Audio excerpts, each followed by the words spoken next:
Victims of the August 2022 massive flooding in Mbale city in eastern Uganda are still struggling to cope up with the situation. The floods that hit the city and the district left over 20 people dead and thousands were displaced.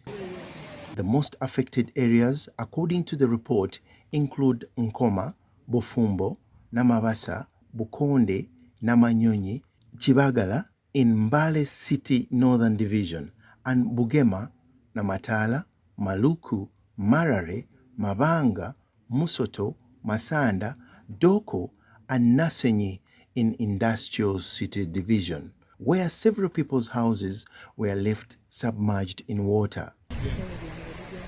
Memories of the deadly floods have remained on the minds of the survivors who continue to struggle to cope with the situation. Olunaku enkuba lwe yatonyera ekiro tekyategeereka nti oba enkuba egenda kutonya bwetyo naye nga yatandika ey'olusaago ku ssaawa nga 5 yatandika ku ssaawa nga 5 Allah n'atuleetera otulo bwe yatuleetera otulo ne twebaka ng'ebisigadde ebigenda mu maaso tetubimanyi obulamu badde obutambuzi jasi badde ensu mbeerabeerako ew'omukadde ennyumba okuva lwe yagwa embeerabeerako ew'omukadde eyo kale fana wero mwene ayedda buyeddi kwenyuka ku ssaawa z'abasaawa 11 wanyola gamezi nga gamangi mu nzu kale nga abaana bali kungaji kwegamezi ebintu biri kungaji kwegamezi nenga amezi mayitirivu naabi nga enzu yananikire ni kukhalikaga ate ssaawa 11 zino zikosobolesera khudima khwarulamo khwaza khwebalirwana.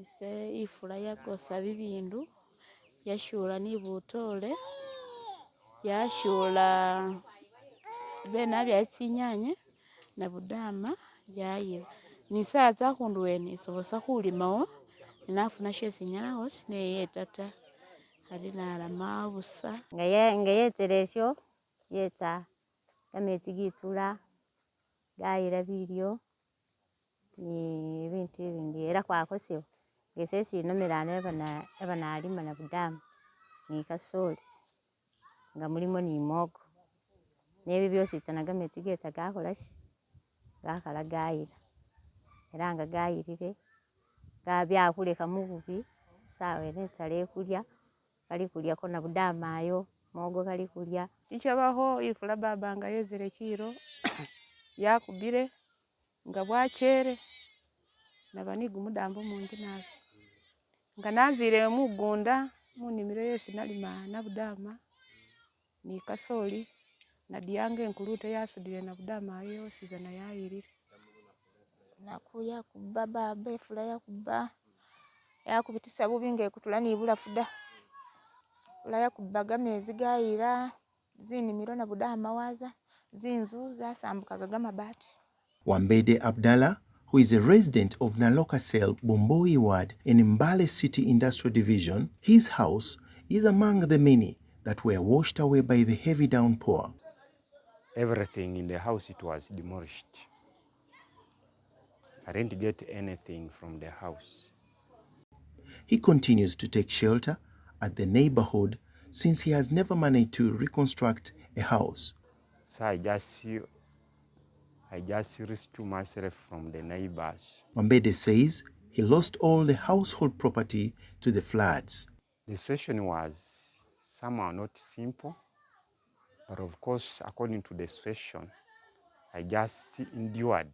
Since August 2022, it is now that he has decided to renovate the damaged house because his host asked him to leave. So that they just gave me a sitting room where I'm now living. I don't have any fund, so I'm just, the little I get, we eat some and some I just renovate here, slowly. Mwanje Musa, a farmer dealing in Nasarebe transportation alongside River Namayonyi, said the floods swept away everything he had, including his nursery bed, which made him to suffer with losses despite the much money he had just invested in the business. Amatabanga we gajja embeera yali mbi nnyo kubanga twali tutegese ebintu byonna byagenda byali mu kaituusi guluveria ng'ebintu ebya nasale bedi nga wetupanga nga abamu twali tufunyeeko n'ensero zezimu nga tusitokinzeeko ebintu ebimu nga bakasoma baffe bali kujja babitwale naye akaseera ako naffe katugwako bugwi nga twasiika ekiro ekimu ng'amazzi gajjudde. He notes that they have since then pleaded with government authorities for help in vain. Okudda engulu njakunyumiza nti nno nze wendi wano ndi musajja mulimi. Ekyanze engulu nga ntuuse wano incidenti ng'eguddewo nagamba Katonda nkoze ntya embeera eno etuuseewo kubanga nina famire ewaka ninayo famire y'abantu nga banakusuukayo ate nange emabega waliwo abantu n'olira nga nze bendabirira ne ngamba nkoze ntya kubanga ebimuli byonna bigenze ono eyampaako esente ze ez'emwanyi nazo zigenze ngenda akola ntya kyenakola nengenda mu kyalo ndinayo omuseere gwange ogw'emwanyi mutono we guti n'amatooke. Despite the losses he suffered, Manje says the flood opened up his eyes never to rely on one source of income. Season y'emwanyi yali tetendaba kutuuka amataba gajejjera omwezi oba gwali gwa musanvu awo naye ntunula mu lusuku ne ngamba naye nze nkoze ntya okumalako n'embeera eno nengenda neyiyayiyayo nentemayo amatooke awo nebogoya ndowooza najjamu emitwalo nga 15. Shaban Wakayeka, a resident of Busamaga ward, wants government to forcefully evict all people residing near riverbanks and wetlands. Under Nema, omugga guno na Buyonga gujjula nnyo, we gujjula gugenda ne guyingira mu nnyumba z'abantu bano abaazimba kumpi n'omugga. Twagambye oba twasabye nti gavumenti eyambe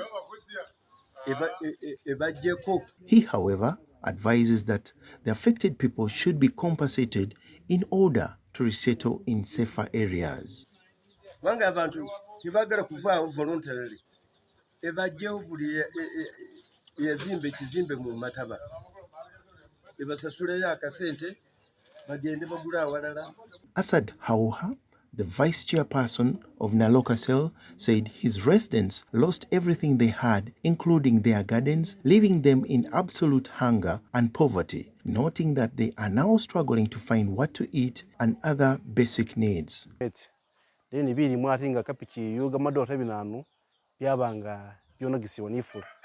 Era saa zino nkuli mbanti numundi saba akundisa alima asigala gamabale. Pasa takulimemba godawe lyo stonaliati. Kale kuli mumbere efana etyo. Hauha wants the government to provide the victims with seeds since they are basically farmers and the planting season is approaching. Kusa government ibenge edimirira atinga wadenga bye kusuma abishine benge kuambira ka bintu nga bitawo bintu peni binanu abana benga bakola kino bira Yesu mebata kusoma kubanga kuli mumbere timbi mabi